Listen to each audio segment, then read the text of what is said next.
Hello, welcome back to my studio. Today I'm looking at composition and I'm going to share my 4 power composition painting tips with you. So stick around and see what's in store.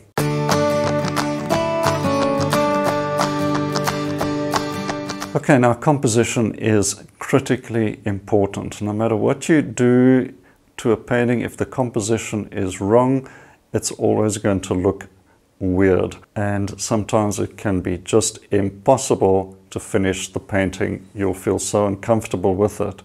So these are my favorite composition tips and ones that I find I cannot ignore, and you can see for yourself how they can help you with your painting. So let's have a look at a few ways you can work with composition. Number 1 is having a look at how much you can actually crop out of a particular scene. Now, in a scene like this where there's mountains and various planes of landscape, can be an amazing thing to look at in a composition, but a scene like this in a small panel or landscape can look quite disappointing because you don't have that huge panorama. So what I usually say is, what can you crop out? What can you focus on? Perhaps you can focus on this section over here and then have a strong composition of trees and some landscape and the hint of mountain in the background, and have a much stronger overall painting as a result, with some good strong darks. By picking this part of your photograph, you've cropped to something a lot more dramatic in painting terms.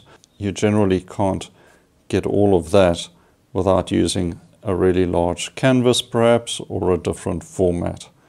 Now, in a scene like this, you also have questions of what do you choose between sky and mountains and landscape. It usually falls flat if you try and get everything into equal amounts. If it's a mountainous landscape, it's very often the mountains will dominate and you'll have very little sky, and then you'll have all your landscape features. However, in a scene where the landscape is quite flat, you'll probably bring your horizon down to the lower part, and then the top you'll devote to clouds and sky.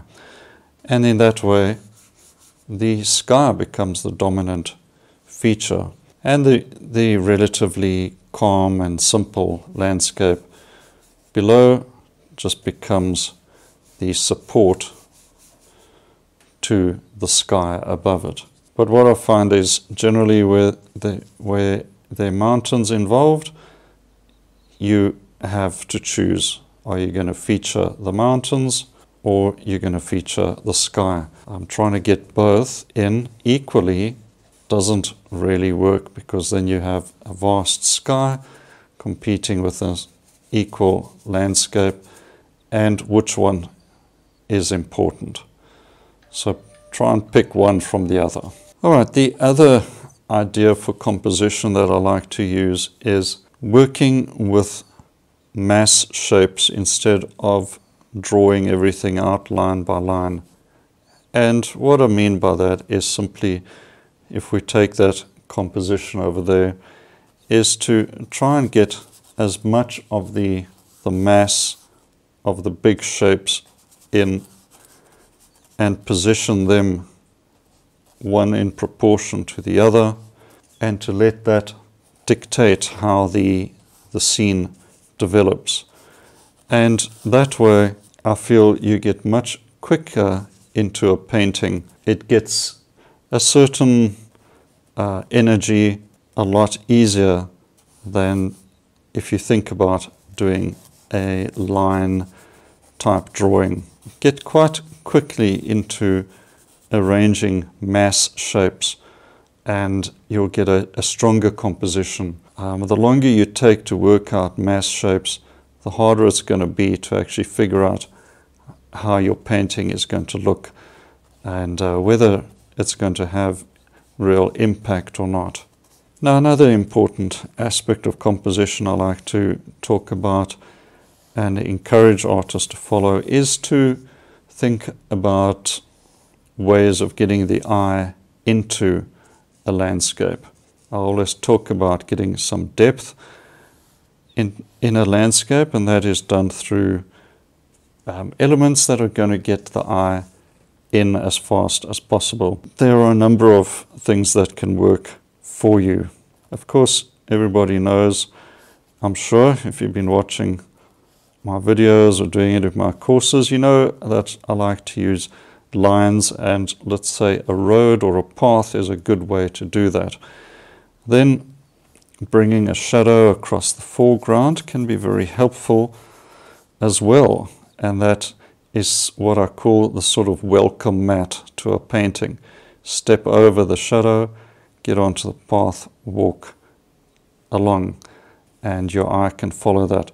You don't want to get the eye onto the edges or corners. You want to get the eye in and working in the body of the painting. And then arranging those mass shapes I was talking about and taking the eye in. So one of the good things about shapes is you can overlap shapes one with the other, and they will get smaller as they go into the distance. And these overlapping shapes are kind of like a road. Your eye follows them almost like a line. There's a diagonal, and you naturally are going to follow that sequence. We could have mountains over there, and you can go follow that and then get into the clouds over here and then come back. So everything leads along overlapping shapes, lines, shadows, diagonal lines that the eye can follow. And you can calm things down by having planes of landscape, diminishing a wider plane over here, a narrower plane over there,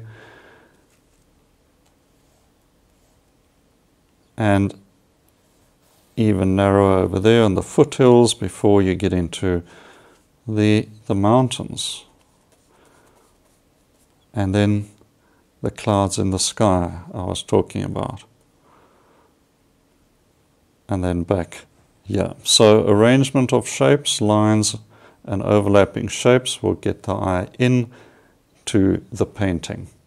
Well, I hope these tips are going to help you and that you can try them out for yourself. And remember, if you want to dive into this subject in a lot more detail and see how I apply that in my paintings, have a look at the link below.